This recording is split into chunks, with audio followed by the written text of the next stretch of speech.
Hey friends, welcome back to another Majora's Mask project making video.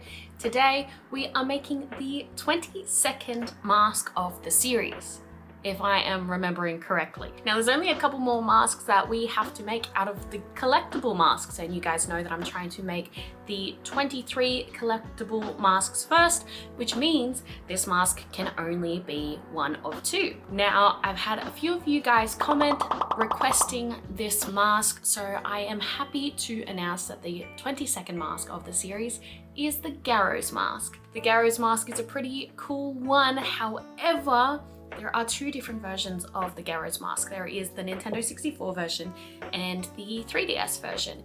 It was updated when they remastered the game for the 3DS. Now, there was the decision of which version would I make.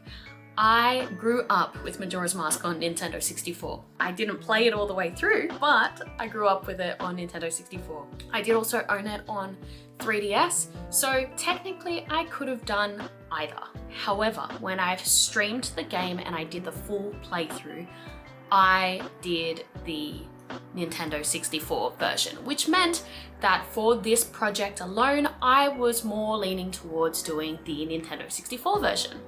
And that's what I did.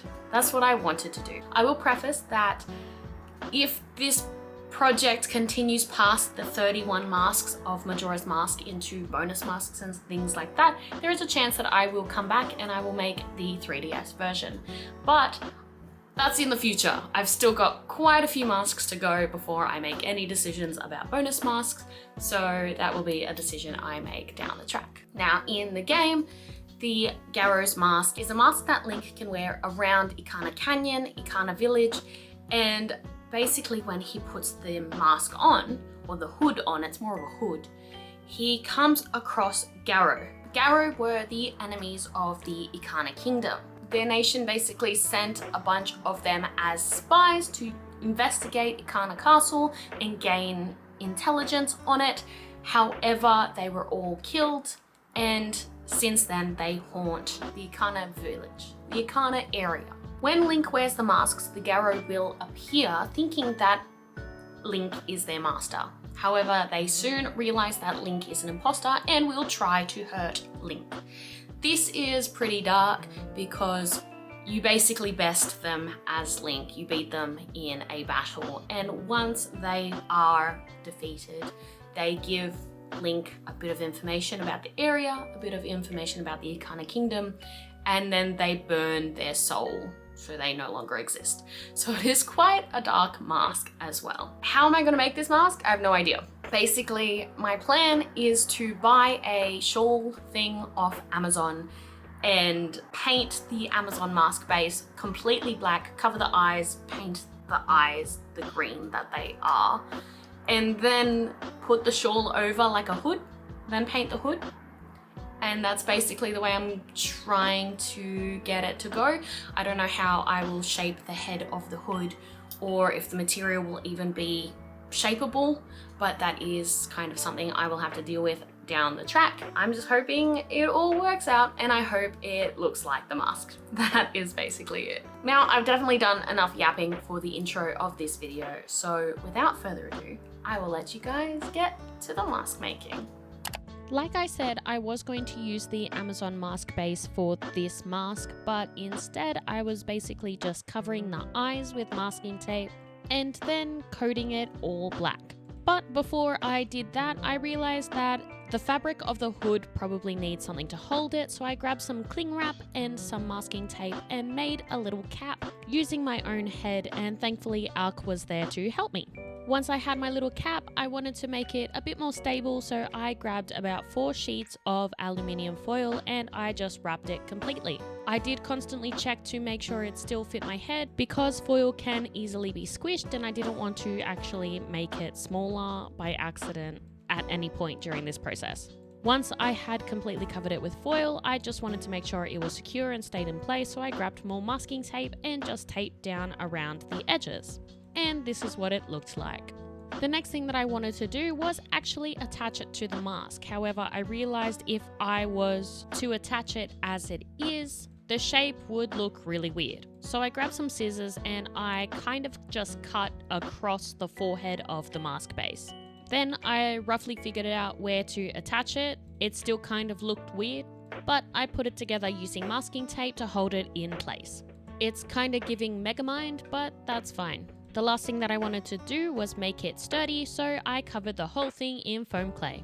As this is going underneath the hood, I didn't really care too much about making it too smooth or making sure that any of the facial features showed through. Once it was completely covered with the foam clay, I then took it into the laundry and doused it with water to make sure that it would dry smooth anyway. And the next day it was dry. Now that I have my weird head shape ready to go, it was time to paint it. So I just grabbed my black paint and I did about 2 coats in total and just covered the whole thing.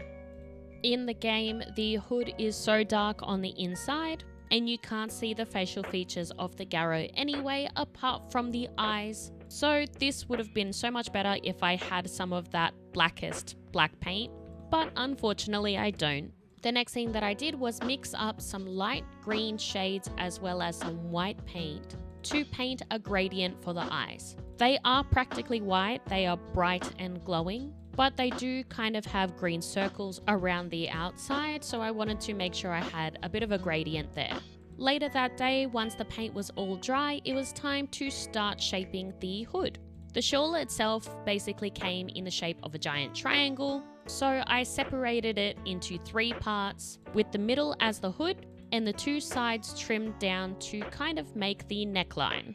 I didn't follow a template here and I was just eyeballing it as I went, but once I was happy with the shape of it, I sewed it, glued it, and taped it all down with some 2mm foam as the ribbing inside. I don't know if it's ribbing or boning. Boning kind of sounds crude, so I never remember what it is. Anyway, I had foam inside of it to make it stiff, so the collar would stand up completely straight. Even though I sewed it, I found that hot glue actually worked with holding it better, and the thread went through the fabric almost too much. So I wanted to make sure it stayed in place. Once the collar was done, I got Alk to help me pin the hood in place. He was my mannequin and stood there as I pinned it to the collar. And then I decided just to hot glue it in place instead of sewing. I don't know why the hot glue worked a lot better, and I don't plan to put this in the wash because it's just a decor piece. So I felt like hot glue was the way to go. At this part, I basically just glued where I pinned the hood down into the collar. It was tedious and I kind of had to go back and forth and in between and make sure that it was even and as symmetrical as I could get it on both sides. But eventually I was happy with the placement. The next thing that I wanted to do was make the fabric of the hood more stiff itself. I mixed up a PVA glue solution, kind of like paper mache, 2 parts PVA glue and 1 part water. Then I basically got a paintbrush and a sponge and just dabbed it all over the cloak. At this part, you want to make sure that it is basically completely drenched and then give it a day or 2 to dry. Thankfully, it was quite warm, so I just left it to dry overnight. The next day it was all dry, so the next thing that I wanted to do was start to paint the pattern of the Garo hood. On the outside of the hood part, they have some black triangles with white outlines. At this part, I just wanted to paint the black triangles, try and make them even, and also try to make sure that they link up at the back of the hood without overlapping. Then there is some patterning on the inside of the collar, which is a kind of gold color and red in the middle. I mixed up some paint shades for that and used an accumulation of like 3 or 4 designs of the Garo hood to try and get it as accurate as possible. However, most of the game images are quite blurry and quite old, so I did have to wing the patterns just a little bit. I also used a design from DeviantArt. Someone made a clearer picture, so that was easier to use as a reference. So thank you to Blue Amnesiac on DeviantArt.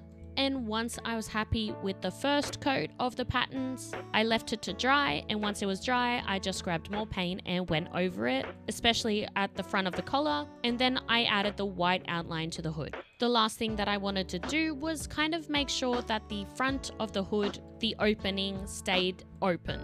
I grabbed some pieces of wire and just thread them through the hood. Thankfully, this fabric made it easy to poke the wire through. and then I rounded it and shaped it to a position that I liked. And now it was time to try it on.